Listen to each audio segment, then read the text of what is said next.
20 Most Hated Gospel Legends. What if we told you that some of gospel music's biggest legends weren't just praised, but publicly ridiculed, shunned, or even canceled?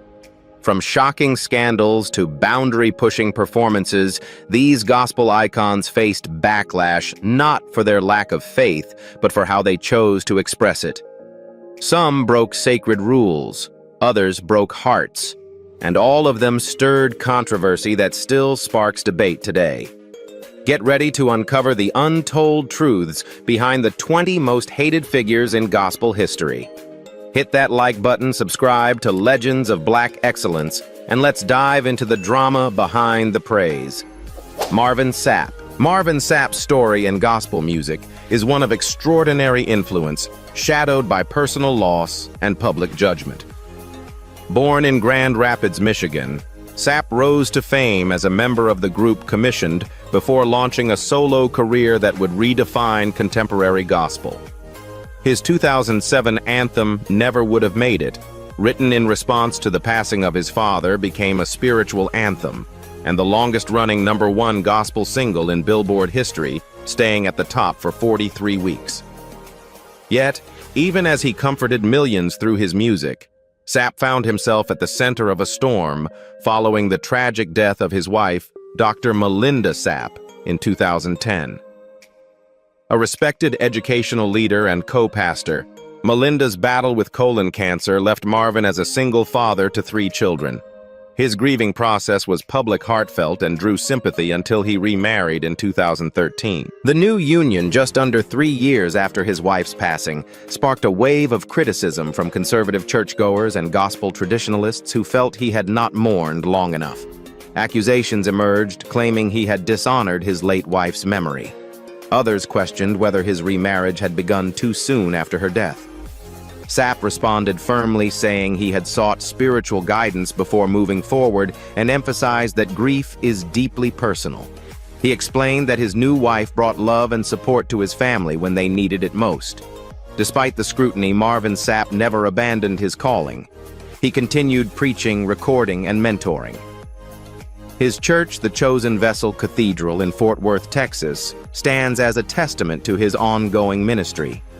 His journey reveals the cost of leadership in faith communities where even healing can provoke hostility and moving on can be mistaken for betrayal. Kirk Franklin. Kirk Franklin has long stood at the intersection of praise and provocation, bursting onto the scene in 1993 with Why We Sing. He didn't just make gospel music popular, he redefined it. Born in Fort Worth, Texas, Franklin was raised by his aunt and discovered music early, becoming a church pianist by age 12. Yet what made him famous wasn't tradition. It was his fearless integration of hip-hop, R&B, and urban beats into worship, creating a sound that spoke to a younger, often disenchanted generation. His collaborations with artists like Kanye West, Chance the Rapper, and Mary J. Blige raised eyebrows among church elders who felt sacred music had no place on secular stages. Albums such as The New Nation Project and Losing My Religion pushed boundaries both musically and theologically. While younger fans celebrated his raw honesty and modern appeal, some religious leaders called his style worldly and accused him of diluting the gospel's spiritual weight. Controversy also followed Franklin into the realm of public discourse. His willingness to confront the church's failures, particularly around issues like homophobia, hypocrisy, and mental health, earned both praise and condemnation. He notably clashed with fellow gospel artist Kim Burrell after her 2016 anti-LGBTQ+ sermon, choosing to distance himself from her, a move that led some to accuse him of disloyalty to longtime collaborators. Yet Franklin has remained unapologetically bold. He's spoken openly about surviving childhood abuse, estrangement from his biological parents, and his past addiction to pornography, topics most gospel artists avoid.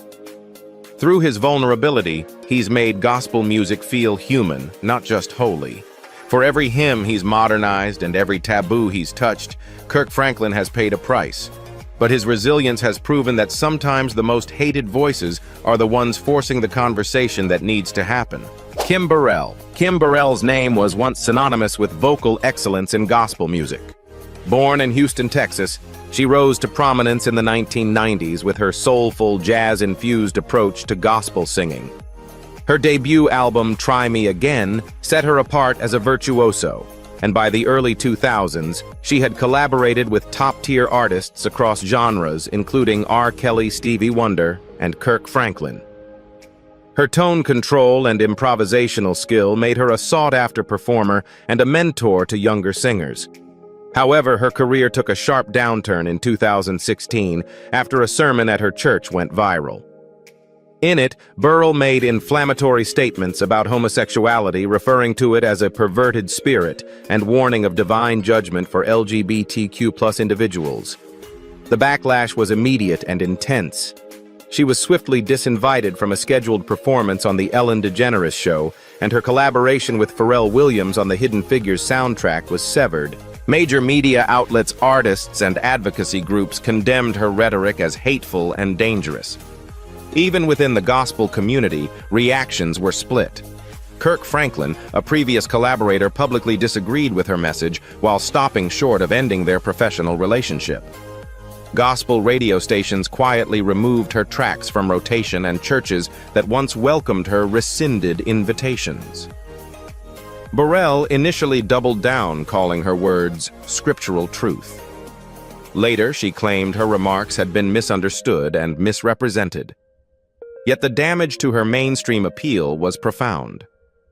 While she retains a loyal audience among conservative churchgoers, her presence in broader gospel culture has diminished. Despite her undeniable talent, Kim Burrell's legacy remains tainted by controversy. She stands as a symbol of the sharp divide between traditional doctrine and a rapidly evolving cultural landscape. An artist celebrated for her gift but remembered just as much for her words. Juanita Bynum was once one of the most commanding figures in Pentecostal preaching and gospel ministry. Known for her gripping sermons, books, and music, she achieved national recognition in the early 2000s with her sermon series, No More Sheets, which addressed issues of sexual purity and emotional healing for women. Her raw, confessional style resonated deeply with audiences, especially Black women seeking spiritual restoration. But her meteoric rise began to falter in 2007 after a brutal domestic violence incident involving her then-husband, Bishop Thomas Weeks III. The assault took place in a public Atlanta hotel parking lot and left Bynum hospitalized. As media coverage exploded, the couple's personal struggles became national headlines. Their divorce was messy, accompanied by countersuits and the collapse of their shared ministry. The scandal fractured her public image, especially as her messages of marital virtue and holiness clashed with her private reality. Subsequent controversies only added fuel to the fire. In 2011, she was briefly detained after allegedly threatening her hairstylist with scissors. Financial troubles, including foreclosure on her $1.1 million Georgia mansion and reports of unpaid bills to ministry vendors, further eroded trust among her followers. Critics accused Bynum of hypocrisy and questioned her stewardship of donor funds. Lavish spending, such as flaunting a $75,000 engagement ring, clashed with her frequent pleas for financial support during sermons and conferences. Though she made multiple attempts to stage a comeback with books, music, and conferences, her credibility never fully recovered. Still, she remains a fixture in certain charismatic circles and continues to tour as a speaker. Juanita Bynum's story is a cautionary tale in modern ministry of what happens when spiritual authority collides with human imperfection, and when personal failure becomes a public spectacle. Paul Morton. Paul S. Morton, born in Windsor, Ontario, Canada, became a formidable force in both gospel music and modern Black church leadership. In the 1980s and 90s, he captivated audiences as the frontman of the Full Gospel Baptist Church Fellowship Mass Choir, combining traditional preaching with dynamic musical delivery. His baritone voice, passionate performances, and rich scripture-driven lyrics made him a beloved figure among gospel purists. However, as Morton's pastoral responsibilities expanded, he shifted focus from full-time music ministry to church leadership. Consecrated as presiding bishop of the Full Gospel Baptist Church Fellowship in 1993, he embraced a movement that blended Pentecostal charisma with Baptist structure. Though the organization flourished under his leadership, some gospel fans felt abandoned. Morton, once celebrated for choir-driven anthems like "Let It Rain," was now more associated with sermons than songs. Critics within gospel circles argued that Morton had stepped away from the genre just as it faced increasing pressure from commercial and contemporary forces.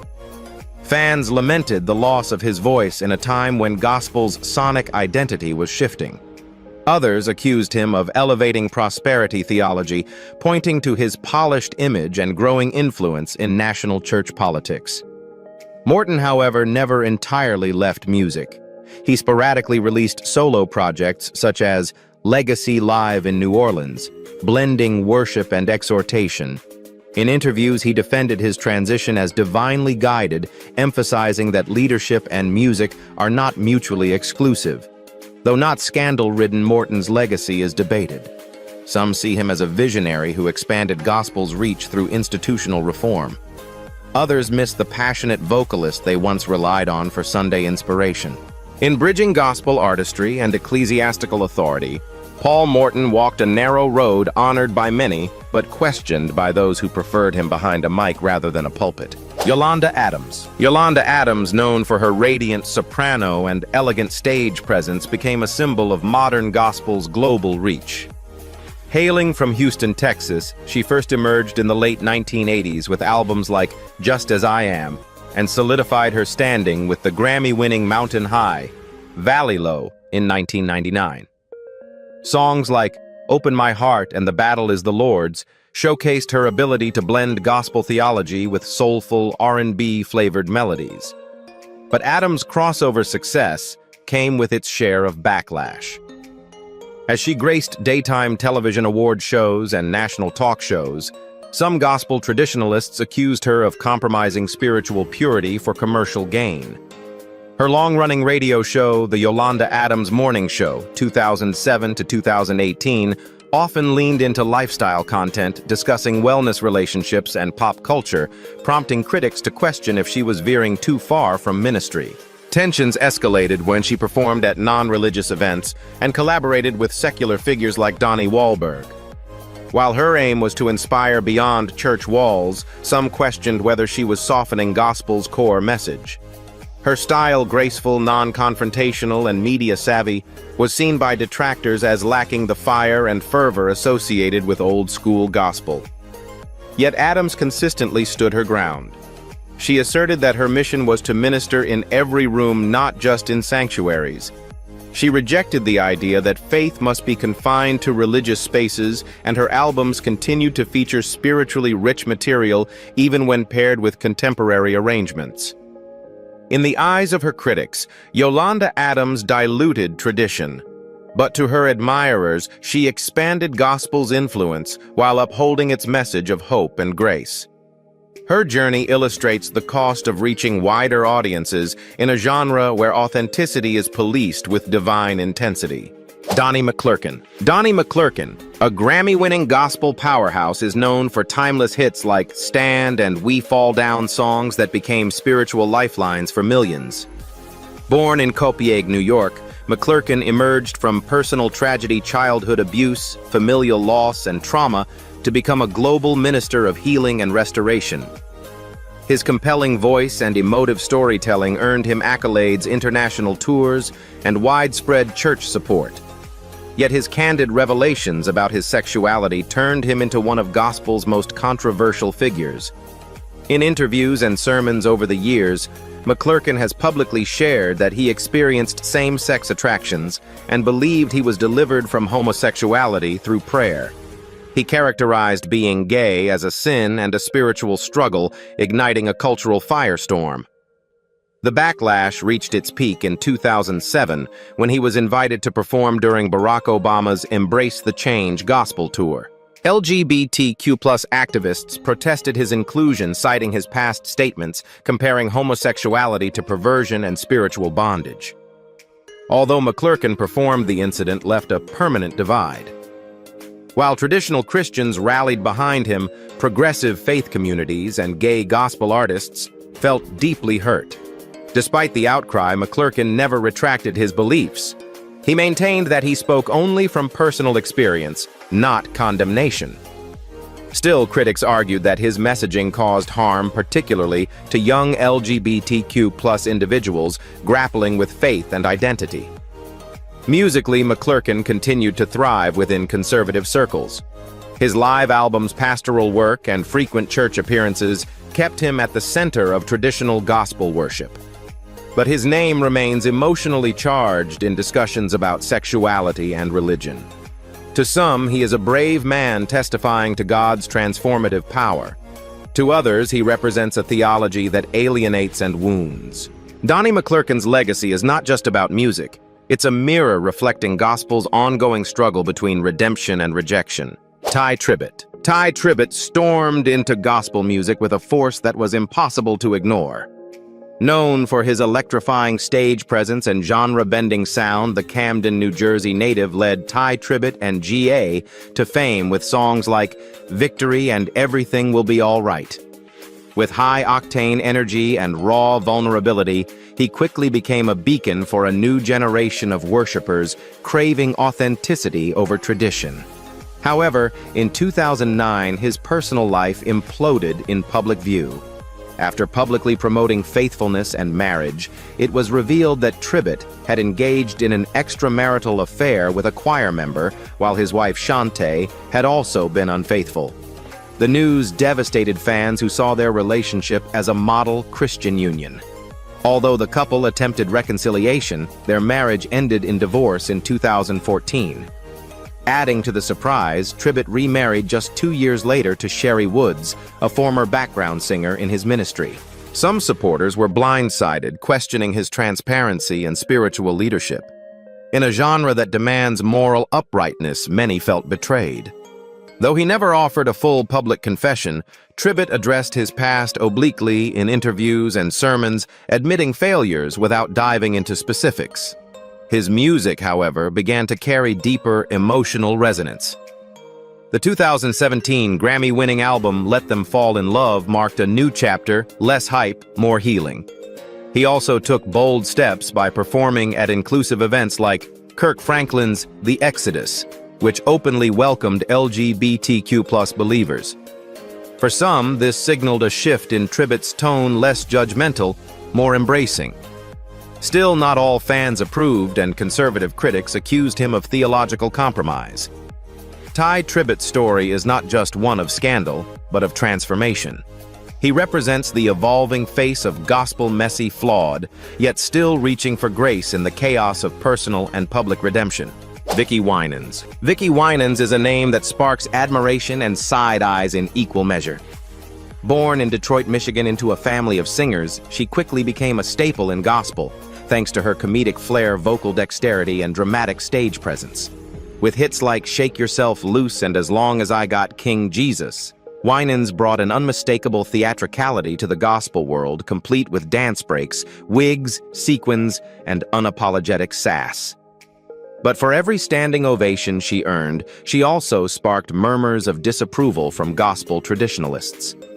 Her over-the-top performances, flamboyant wardrobe, and habit of poking fun at other artists during her shows led some church elders to accuse her of turning ministry into a comedy act. One of her most infamous moments came during a live routine where she impersonated fellow gospel singers, leading to backlash from those who believed she crossed the line between humor and disrespect. Though her musical innovation was undeniable, especially when she released a club-style remix of Shake Yourself Loose, the reception was split. Some listeners embraced the fresh energy, while others questioned whether gospel should ever feel like a dance floor. Despite the controversy, the remix found success on multiple charts and introduced her to younger audiences. Her personal life also drew attention. As the ex-wife of fellow gospel legend Marvin Winans, Vicki was often placed under a microscope. When she continued using the Winans name, post-divorce critics accused her of exploiting family fame, though she insisted it was part of her brand and identity. Through it all, Winans remained fiercely authentic. She defied the mold of quiet reverence often expected of women in gospel and instead built a brand on transparency humor and high-octane worship. Love her or loathe her, Vicki Winans proved that sometimes being bold for God means not fitting in with everyone at the table. Fred Hammond. Fred Hammond is widely credited with shaping the sound of modern black worship. As a founding member of Commissioned and later with Radical for Christ, Hammond's fusion of R&B, funk, and worship laid the foundation for contemporary gospel in the 1990s and 2000s. Albums like Pages of Life, Chapter 1 and 2, and Spirit of David became staples in churches nationwide, earning him multiple Stellar Awards, Dove Awards, and a Grammy. Yet despite his towering influence, Hammond faced intense criticism following the very public collapse of his marriage. In 2012, after 20 years with wife Kim Rutherford, Hammond confirmed their divorce news that stunned fans who had long seen him as a model of Christian masculinity and family values. Adding fuel to the controversy was his remarriage in 2014 to Linda Freeman, a college administrator. The timing, just 2 years after the breakup, left some questioning his sincerity and spiritual consistency. While Hammond never directly detailed the cause of his divorce, vague references to life storms in interviews only deepened speculation. Fans and critics alike accused him of evading accountability. The situation was especially tense because his discography includes love songs about Christian marriage and albums like Love Unstoppable and God, Love, and Romance, which had been widely played at weddings. His 2015 album, Worship Journal Live, attempted to address these emotional wounds, featuring raw performances that hinted at personal brokenness. Some radio stations hesitated to promote it, citing a perceived disconnect between Hammond's personal life and his musical messaging.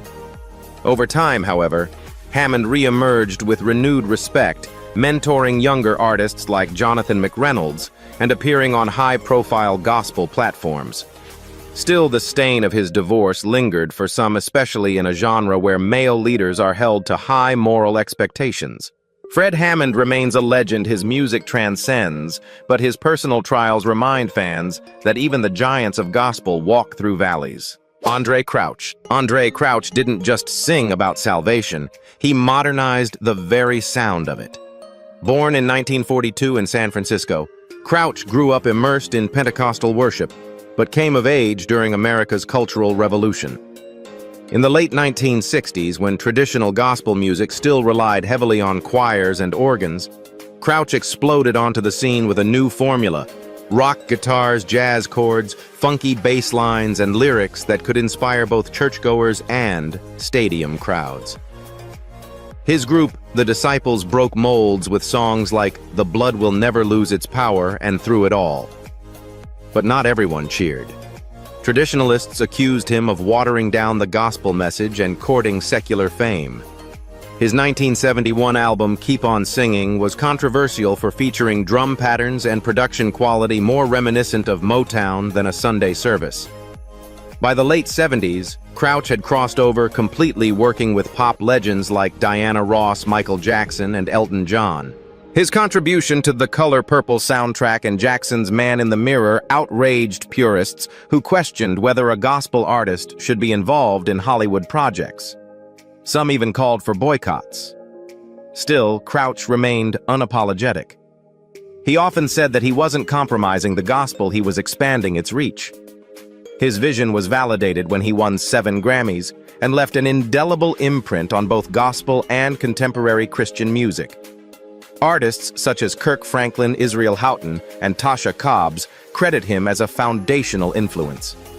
Despite the criticism, Andraé Crouch never wavered in his faith. He preached, produced, and performed until his passing in 2015. Today, churches sing his once controversial songs as if they've always been part of the canon.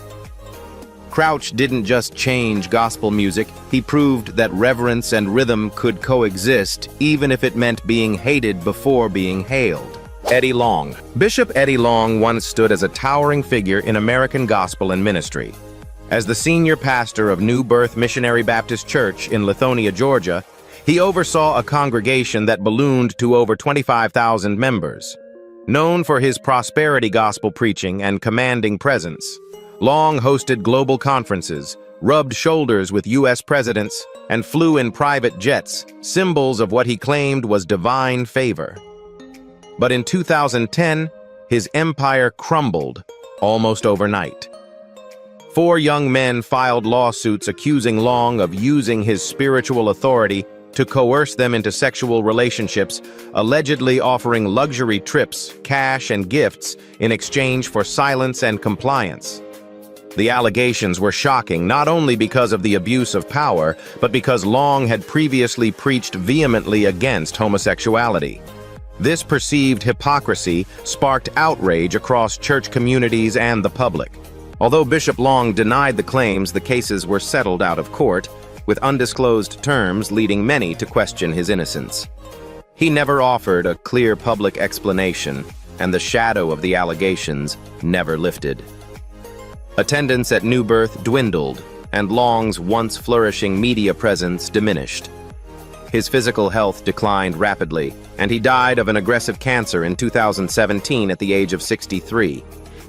Despite his fall, Long still has defenders who cite his charitable efforts, spiritual guidance, and ability to lead one of the largest African-American churches in the nation.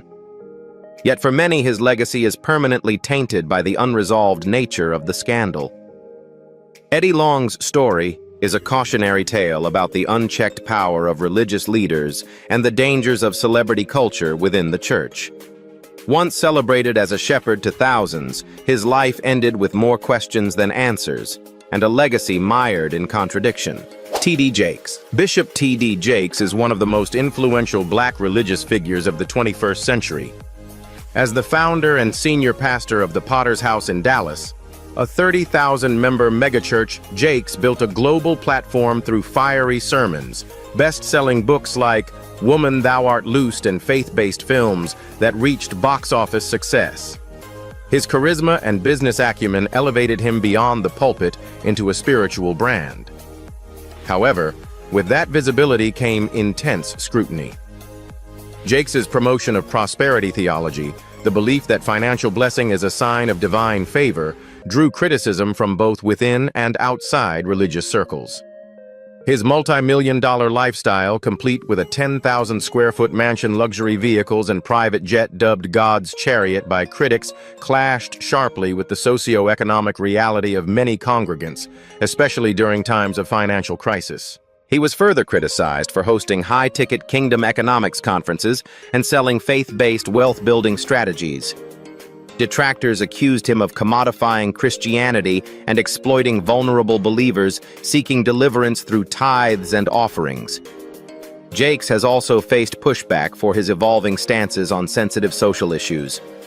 Once firmly Pentecostal in doctrine, he later took more nuanced positions on LGBTQ+ inclusion, leading conservatives to accuse him of theological compromise, while progressives found his lack of full affirmation insufficient. His political connections, ranging from George W. Bush to Kamala Harris, added to the perception of a leader walking a tightrope between faith and influence. Despite all controversies, Jakes remains a towering figure in black church culture. His sermons still pack stadiums, and his reach through media, literature, and digital platforms is unmatched. To critics, he represents the danger of blending faith with empire. To supporters, he's a visionary who made Christianity accessible to the modern world. Love him or question him, T.D. Jakes transformed the way America hears the gospel. C.C. Winans. C.C. Winans has long been considered gospel royalty. With a career spanning over 3 decades, 12 Grammy Awards, and timeless hits like Alabaster Box and Mercy Said No, she's often described as one of the most beloved voices in Christian music. Raised in the legendary Winans family of Detroit, CeCe's soft-spoken spirit, powerful vocals, and unwavering faith made her a model of gospel elegance and spiritual grace. Yet even CeCe, largely free of scandal, found herself at the center of subtle criticism from gospel traditionalists. In the 1990s, eyebrows were raised when she collaborated with her close friend Whitney Houston on Count on Me for the Waiting to Exhale soundtrack, a film celebrated for its portrayal of female empowerment yet seen by some church leaders as too secular. Her appearance on Houston's Preacher's Wife gospel soundtrack also stirred debate as purists questioned whether her association with pop icons diluted her ministry.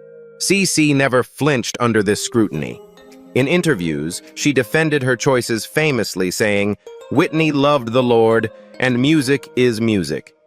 If singing with her opened someone's heart to the gospel, then praise God."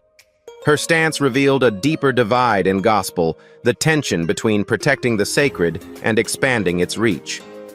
Later, when she hosted the television program CeCe Winans Praise Party and served as a judge on Sunday Best, some questioned if her platform had become too entertainment-driven. Still, she maintained a clean personal record, no tabloid drama, no public feuds, and continually returned to worship-centered projects. By the 2010s, any lingering doubts were drowned out by praise for her worship albums like Believe For It and Goodness of God. CeCe Winans may have faced whispers of compromise, but her steady presence, spiritual depth, and vocal excellence ensured her legacy as a bridge between gospel tradition and modern influence, one that never needed scandal to make an impact. Mahalia Jackson. Mahalia Jackson, often hailed as the Queen of Gospel, possessed a voice that could shake walls and heal souls. With landmark recordings like Move On Up a Little Higher and How I Got Over, she brought Black spiritual music from church basements to the world's grandest stages. Born in New Orleans in 1911 and raised in deep poverty, Jackson's rise to international acclaim was nothing short of miraculous. However, her journey was far from universally praised. In the 1950s, when she became the first gospel artist to perform at New York's Carnegie Hall, some church leaders labeled her performance blasphemous, believing gospel should never be sung in secular spaces. Her collaborations with jazz and blues figures like Louis Armstrong and Duke Ellington caused more controversy. To conservative audiences, gospel music belonged strictly in sacred settings, not nightclubs or jazz festivals. Even as her records topped the charts and her influence grew, Mahalia was accused of bringing the world into the church. Offers to sing secular music flooded in often with lucrative pay, but she refused each one, famously saying, "I'm singing God's music to save souls, not to entertain." Jackson's involvement in the civil rights movement also drew criticism from those who believed gospel artists should remain apolitical. But she marched with Dr. Martin Luther King Jr., sang at the March on Washington in 1963, and used her earnings to support churches and civil rights causes across the country. Despite the criticism, Jackson's unwavering commitment to her calling changed gospel music forever. She sanctified spaces once considered unholy and turned gospel into a weapon for social change. While once scorned for her bold choices, she's now revered as the woman who brought heaven's sound into every room, whether the church approved or not. James Cleveland. Reverend James Cleveland was more than a gospel singer. He was its architect, known as the King of Gospel. Cleveland shaped the modern choir sound and pioneered gospel's golden era. With classics like Peace Be Still and Lord Help Me to Hold Out, he revolutionized the way Black churches worshipped, blending traditional hymns with soulful arrangements and raspy, emotive leads. He mentored icons like Aretha Franklin and founded the Gospel Music Workshop of America, which trained thousands of musicians. But behind the accolades lay a legacy marred by controversy. By the late 1980s, Cleveland faced serious allegations of financial mismanagement. The IRS launched investigations into over $4 million in unpaid taxes related to his record label, Savoy Records. Choir members and collaborators accused him of withholding royalties and exploiting volunteers for profit, while his Los Angeles-based Cornerstone Church nearly faced foreclosure.